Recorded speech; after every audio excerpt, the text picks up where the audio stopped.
제 개인적인 선진국 판별기가 국민들의 국뽕 내성입니다. 발전이 필요한 나라일수록 올림픽 등 국제대회에 과잉 투자해서 성적을 내고 그걸 보는 국민들은 역시 우리나라가, 우리 민족이 이렇게 우월하다 뽕을 맞고 정치인들은 그걸 이용해 국민 길들이기를 하죠. 우리나라는 누가 시키지 않았는데 스스로들 두유노 클럽의 부끄러움을 느끼고 자제하자는 것만 봐도 선진국스러운 국민성을 가졌습니다.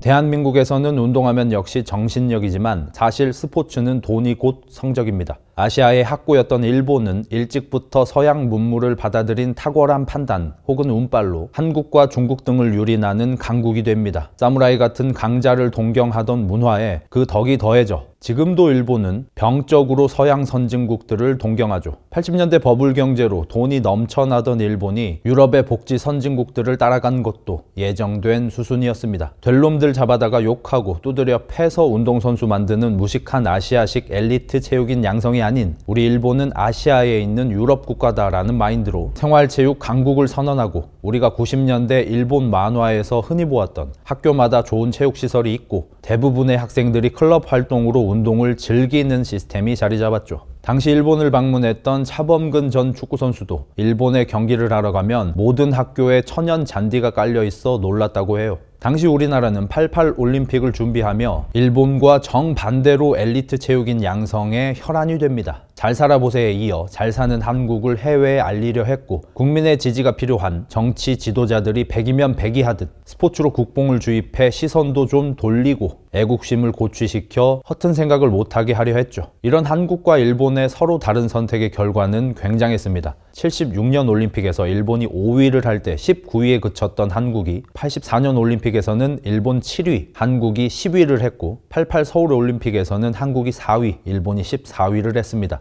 혼빠림을 감안하더라도 굉장한 발전이죠. 이후 92년 올림픽에서도 한국이 7위를 할 때 일본은 남한에 질 수 없어 인민병기들을 출전시킨 북한에도 밀려 17위에 그쳤고 96년 올림픽에서는 23위까지 추락합니다. 꼭 올림픽뿐 아니라 축구, 농구, 배구, 핸드볼 등 그 시절엔 웬만하면 우리나라가 일본을 압도했던 기억, 꼰대들이라면 다들 가지고 계시죠. 하지만 최근은 어떤가요? 이번 월드컵에서 우리도 16강의 쾌거를 이루었지만 전반적인 축구 수준에서 일본에 밀린 게 사실이고 우리가 피지컬로 쌈 싸먹던 배구나 농구까지 일본에게 따라잡히는 추세입니다. 그리고 그 이유는 뭐 없습니다. 돈입니다. 90년대부터 00년대 초까지 일본은 잃어버린 10년을 겪으며 경제 위기를 맞이했고 정치인들은 면피, 면책을 위해 국민들의 시선을 돌리기 위해 다시금 엘리트 체육인 양성을 국가적으로 시행하며 올림픽까지 유치하며 엘리트 체육에 진심을 쏟기 시작합니다. 태릉 선수촌, 진천 선수촌 익숙하시죠? 국가대표 아마추어 운동 선수들이 훈련에 집중할 수 있도록 훈련과 숙박시설이 되어 있는 곳이고 일본은 2008년이 와서야 그걸 만듭니다. 프로리그가 없는 아마추어 운동 선수들에게 세금으로 훈련만 할 수 있도록 지원하고 금메달 따면 포상금에 연금까지 주는 거 당연한 거 아닙니다. 오히려 드문 경우에 속하고 우리나라는 그 덕에 여지껏 국력 대비 높은 올림픽 성적을 거둔 것입니다. 잘 사는 유럽 국가의 선수들 보면 투잡으로 올림픽 준비하고 금메달은 영광을 줄 뿐 단 한 푼의 포상금도 받지 못하는 게 일반적입니다. 우리보다 돈과 인구가 많은 일본이 그렇게 엘리트 체육인 양성에 힘을 쏟은 결과 2016 리우 올림픽에서 6위, 자국에서 열린 21 도쿄 올림픽에서는 3위까지 기록해버립니다. 그 사태로 올림픽 개최가 불투명해지자 아베를 필두로 한 일본 정치계가 똥꼬쇼를 넘어 대환장을 했던 이유가 이겁니다. 일본 경제가 80년대 이후 퇴보만 하는 것에 대해 국민들이 정치인을 욕하고 책임을 묻지 않게 하기 위해 프로야구, 프로축구 보면서 정신 팔리고 올림픽, 월드컵 보면서 국뽕 맞고 애국심 키워야 하는데 일본이 건재하고 일본 국민이 우월하다는 걸 실제 경제 지표나 국민들의 살림살이가 아닌 스포츠로 보여주려 했던 계획이 무산되려 하니 얼마나 똥줄이 탔겠습니까? 근데 결국 그걸 해냈죠.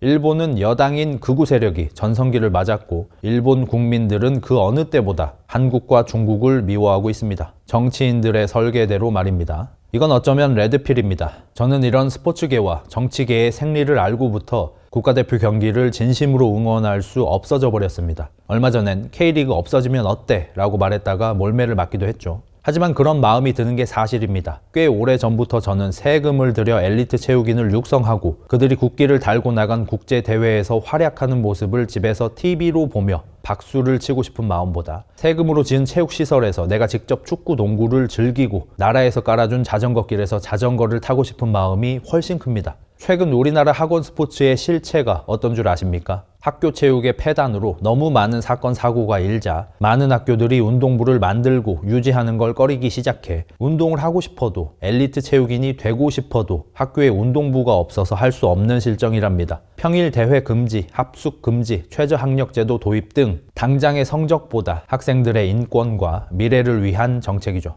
한계까지 모르쇠하다 국민들에게 지탄받자 부랴부랴 현실성 없이 혁신해서 나온 주먹구구식 K 정책이겠지만 저는 박수를 치고 싶습니다. 평일에 대회에 나가지 않고 수업을 듣고 합숙을 하지 않으며 훈련하고 최저학력 제도로 운동부도 공부를 하게 하면 분명 우리나라 올림픽 성적은 떨어질 겁니다. 인생을 한 방에 역전하는 금메달 리스트의 수가 줄어들겠죠. 하지만 올림픽 금메달만 보며 인생을 운동에 올인하다 기량이 떨어져서 다쳐서 집안 사정으로 운이 없어서 그걸 이루지 못한 수많은 학생들이 성인이 돼 할 게 없어서 나쁜 길로 빠지고 사회적으로 천대받는 직업으로 내몰리는 일은 압도적으로 줄어들 겁니다. 저는 금메달 몇 개보다 이게 훨씬 더 값어치 있다고 생각해요. 그리고 그렇게 되면 엘리트 체육인들이 불행해질까요? 최근 기하급수적으로 생기고 있는 업종이 있습니다. 체육 학원, 축구 알려주는 학원, 농구 알려주는 학원, 야구 알려주는 학원. 요즘 빠르게 늘어나는 게 보일 겁니다. 저 어릴 땐 한 번도 못 봤습니다. 태권도나 유도 같은 격투기 정도만 학원이 있었고 구기 종목은 학교 운동부에서 배우는 거였는데 이제 구기 종목도 역도, 체조 등도 학원이 생기고 있습니다. 선수부만이 아닌 취미반도 있습니다. 그걸 운영하는 지도자들이 다 엘리트 체육인 출신들이죠. 예전에 운동하던 사람이 잘 풀리려면 경력이 좋아 어디 감독으로 들어가야만 했다면 이제 경력이 특별하지 않아도 가르칠 능력만 있으면 제 기량껏 학원을 차려 사업을 할 수 있고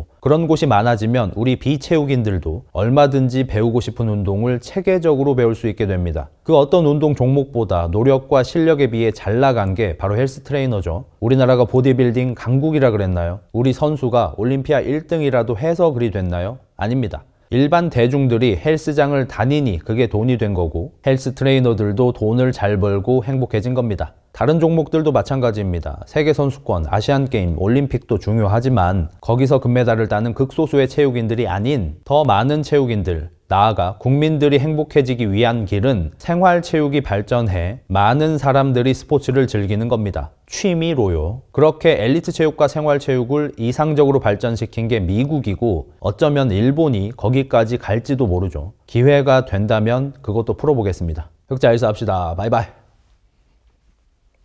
제가 국가대표 운동선수들을 싫어하는 게 아닙니다. 절대로. 응원합니다.